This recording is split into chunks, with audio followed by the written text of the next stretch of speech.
Hello，同大仙有緣嘅網友，你哋好。大仙靈籤堂嘅目標係弘揚大仙嘅靈驗，有求必應，警惡除奸。有時要問係免費嘅，絕不收費。想人生順境，事事亨通，就要敬拜大仙啦。咁啊話說啦，咁啊睇咗 YouTube 咁耐啦，之前咧從來冇乜彈出咧呢個什麼咩啊？粵語即係講故事嘅，講好多啲你家庭糾紛啦，呢啲遠古嘅故事啊，有好多個台㗎嚇，咩什麼講家事啊，講宿怪談啊，阿婆講古啊咁聽咗咁多年 YouTube 都之前冇㗎喎，係咪？但係呢排咧成日都會彈出嚟㗎喎，咁我咧都早前開始聽啦，嗱。佢呢啲片咧嚇，多數都係 AI 嘅，咁但係咧，因為嗰啲聲線咧係好清晰啊，好清晰啊，即係好入耳啊，咁所以呢排咧我都即係唔理佢個內容係咪或者重複啊，或者點啦，或者唔係好合理啊，點啦嚇，但係咧因為佢個聲線咧係令到聽落咧覺得自己好似清醒咗㗎。清醒咗㗎，咁我頭先都 Google 聽下，我話聲音係咪可以即係治病啊之類啊咁原來咧佢話咧其實當中一項咧就可以令到嗰個即係聽覺神經有改善嘅噃，咁我覺得就係好似呢排聽呢啲人講嘅嘢咧即係覺得自己好似個頭腦清晰咗啲啊，咁所以呢排都會密聽㗎嚇。好過聽有啲 YouTuber 講嘢，有時覺得佢哋講到古靈精怪咁樣，咁好啦，嗱，頭先咧我就聽緊個古仔啦，咁佢講到咧就有個婦人啦，因為即係3年啦都生唔到小朋友啦咁啊俾呢個夫家咧就即係趕走啦同佢離異啦咁啊佢去到即係一個破咗相嘅鐵像嗰個屋企咯，咁後尾兩個即係互相關照啦咁啊最後結婚啦，跟住咧就生咗小朋友喎，咁啊生咗小朋友咁個妻子就叫個丈夫改名啦，咁我聽到嗰個主持講咧就話佢就改名唔知乜乜咁啊，突然間唔知點解突然間彈出個超字喎，即係超級市場嘅超啊，跟住咧又彈出個明字喎，咁即係覺得我話超明喎超級喎聯鳳和明喎，咁突然間唔知點解閃出呢個名喎，咁我即刻就問我係喎呢個名，我覺得男女都可以啱用喎，係咪呢個係咪一個好名嚟咧咁我即刻咧就用呢個，我覺得非常靈驗嘅黃大仙電子靈籤問咗啦，哇攞到個籤咧係68中吉籤，但係其實係即係好靚嘅籤喎，都係就係呢個姜太公得志喎。咁下邊就全部講嘅嘢都係梗係好啦，係咪先？咁咧即係話咧如果改超明呢個字咧呢個名咧都係啱用好嘅。咁我於是就話唔得，我要出翻個片講下先，因為嗱我之前好耐之前一路都有用黃大仙籤幫人問名問成嘅，咁有啲咧就俾啲父母自己你諗到咩名我幫你問下用邊個好啦咁，最有一個咧就係話問到兩個，即係佢一路諗嗰啲名咧，嗰時唔知點解好興咧用啲歌星藝員嗰啲名嘅，什麼傅成什麼嘉穎嗰啲嘅喎，咁呢個人咧咁最後揀到兩個，即係叫勉勉強強即係叫 OK 啲啦咁當中兩個咧，其中一個咧就比較冇咁好嘅，咁我就同佢講咗啦，其中一個冇咁好喎，但係佢唔知點解硬係都係要用咗嗰個喎，最後尾知道生咗個仔嘅，離埋婚添啦，真係我覺得就係所以，即係我覺得自己即係用黃大仙籤問名嘅，我覺得一樣都係準啦好準啦。咁所以咧頭先諗到突然間閃過呢個超越超級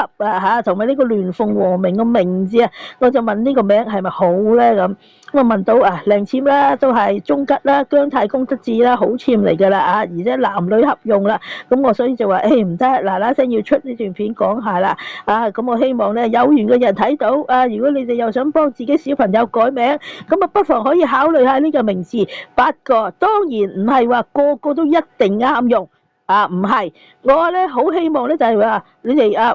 自己最緊要唔係本身信教啦，係咪？即係無謂得罪你自己個宗教啦，係咪？咁最緊要自己唔係一個教徒啦嚇，咁不妨咧揾我問先又得，或者自己親自誠心去到黃大仙祠自己即係跪拜問下大仙嘅指示啦。如果大仙俾嘅籤都係靚籤好籤，咁已經顯示呢個名咧就可以放心使用啦。咁因為你都知而家啦，個個生得小朋友又少啦咁呢個社會大環境咧亦都唔係話好啦，經濟咧亦都唔似就呢個幾十年前咁好咁即係覺得咧，而家即係啲人咧就算你讀多書都係咁話啦。最緊要咧就係你自己有個運氣即係你如果有個運氣咧，你自然都會即係有前景啦，係嘛？如果自己個運氣唔好即係人生於世樣樣都唔順利，都幾麻煩。咁我所以咧，我都其實都啲片都有提過啦。我話真係唔怕生壞命最怕改壞名我覺得真係唔係話迷信嘅，係事實上真係嘅問咗咁多次啲籤都係話某啲人啲名唔啱，某啲人啲姻緣唔啱。即係都係好準成㗎9成9準啦，係咪先？咁所以咧，我覺得咧即係幫小朋友改名啦，真係非常之緊要嘅。咁邊個父母真係希望小朋友唔係話一定要大富大貴，哇個個好似李嘉誠，個個好似劉鑾雄，唔係個個都有啲咁嘅命水。但係最緊要真係要話即係知足常樂啦，夠使夠用啦唔使話太過艱苦啦頭碰着黑啦。即係只要樣樣都順順景景我覺得都已經係非常之好啦，係咪先？所以嗱聲就出呢啲片講下啦講下等大家知道下啦如果覺得呢個名都唔錯喎想幫自己小朋友用喎咁可以揾我又得或者自己誠心去大仙祠都求拜啦問請示啦睇下黃大仙贊唔贊成用呢個名咧？我覺得呢個名咧都係男女都合用嘅咁好啦，大家睇下啦。嗱呢個超咧就係超級個超啦超越個超啦，明就係鸞鳳和明個明啦咁我覺得非常好啦。68籤中吉籤姜太公得志喎如果係男孩子問到用呢個名，我覺得係更加好啦，係咪先咁咧嗱，我話啦，黃大仙電子靈籤啦，嗱你求得了第68籤嗱好清楚噶，冇做假你求得了第68籤咁啦，講翻個超字啦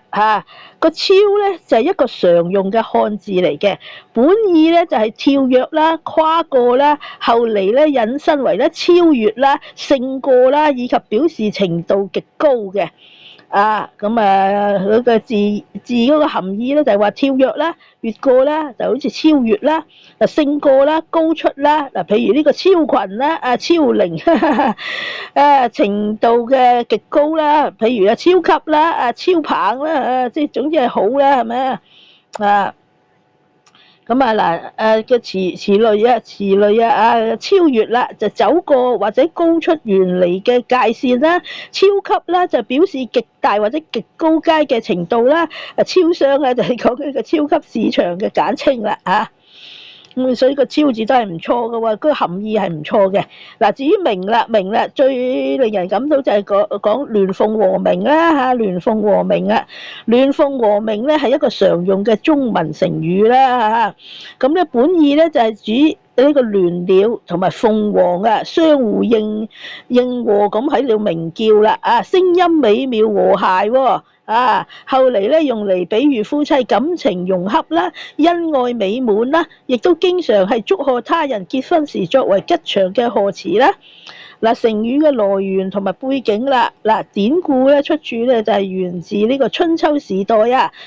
左傳啦，莊公22年記載咧陳國大夫呢個義士同埋女兒出嫁占卜咁咧卦辭咧就提到咧鳳凰于飛，和鳴昌昌啦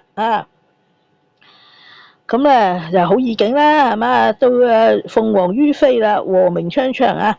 文學嘅演義啦，就係、三國時啦。哎呀，呢、個唔敢亂讀啦，唔知咩呢個琴賦啦，亦有咧遠而聽之，若鸞鳳和鳴氣雲中的記載啦。後世咧喺戲曲同埋小説啦，譬如元代嘅白樸啦，即係梧桐雨中裏邊咧嚇廣泛用嚟形容咧夫妻咧同甘共苦啦，恩愛不離啦。咁相應嘅意涵同埋用法啦象徵意義啦，就以神話中嘅長穗之鳥呢個鸞啦，同埋鳳啦，比喻咧賢德嘅夫妻相宿相飛。應用嘅場景啦，亦都多見於咧傳統婚禮嘅喜帳啦，賀聯或者祝賀詞中啦。嗱，近義嘅詞咧就係琴瑟和鳴，婦唱夫隨。呢個什麼咩兼接比翼咁啦嚇，總之都好啦嚇，非常好啦。咁咧再睇埋啦嚇，鸞鳳和鳴嗰個算命眼啦，算命眼裏邊所講嘅嘢啦。咁咧睇下先，睇下放唔放大咗先。呢個好難放大啊，都係要去翻睇呢個比較好啦。睇下先嗱，我哋一齊放大睇啦呢片啦68籤，姜太公得志中吉嘅靈籤咁嗰4句都好啦，係唔使讀啦。嗱，最緊要咧就係講啦，佢話求得此籤此靈籤啦，凡事就存一片善心，守慎安命順時聽天，終必有貴人指引提拔事事如意。吉祥啦如意吉祥啦，事事如意吉祥，榮華發達也。嗱，講真啦，而家啲後生揾工揾成競爭又大即係高學歷都未必揾到一份好嘅工，但係如果有貴人提拔咁又唔同喎，係咪先？所以咧，即係如果好運嘅到處有貴人咁樣，自然樣樣都順境順利啦，係嘛？咁佢咧呢啲運勢啦，財可得啦，病可遇啦，婚姻合啦，行必歸啦。呢個即係講養蠶生口家有利啦，呢啲古人用啦澤就平安啦人又可喜啦，問謀望啦亦相宜啦，謀咪呢個名啱唔啱我仔用啱唔啱我女用咁呢個問謀望啦，相宜就啱啦如果問功名啦，亦都合時啦。咁流年啦，運程轉好啦，漸入佳境啦，有苦盡甘來之象啦，事業啦有大貴人提拔啦，多年心願啦可望實現啦，財富啦求財順意啦，但係唔可以貪心喎，戒你鋪張浪費。咁自身啦平安啦，立心善良啦，天從人願啦，家庭啦家宅和睦愉快啦，有添丁之喜喎。姻緣啦，靈籤暗示咧愛情堅固如魚得水啦宜居啦，宜居唔關事啦，名譽啦，多年嚟嘅努力啦，可望有出人頭地嘅之日啦。健康啦暗示冇咩大問題嘅，但要注意咧就呢個勞日結合啦咁友誼啦，好多有名望之士要結識你喎，但不要忘記啦，遇到比你差嘅人即係唔好睇得人啦風水啦，靈籤暗示此地將發貴啦，遺失啦，尋之或可得啦，自身啦，交運漸興發啦，天時啦，苦盡而甘來，出行啦，去之亦順利咁點嗱？因為呢支籤咧，主要就問呢個名係咪好啦。咁其實佢講到樣樣都係好啦，咁冇理由差啦，係咪先？唔會差啦，我覺得咁樣樣都係好啦，我深信。咁所以咧，如果即係想改呢個名咧，我覺得都係合適嘅如果問到大仙嘅指示都話好用呢個名啱男仔或者女仔都係可以用超明呢個名嘅超越個超明鸞鳳和鳴個鳴咁我希望咧如果即係希望生小朋友嘅或者已經係有小朋友嘅咁希望小朋友都一生啊嚇一世啊嚇都即係起碼好身好運啦嚇，唔好話真係大富大貴啊一定要，但係好身好運啦已經係非常之好、非常之緊要噶啦。咁啊，所以就話總之如果覺得啱嘅就去誠心請求大仙嘅指示，睇下小朋友係咪用呢個名就啱佢哋。咁我希望咧衷心啦有緣嘅人咧你哋咧都得到咧呢個大仙靈籤嘅關顧。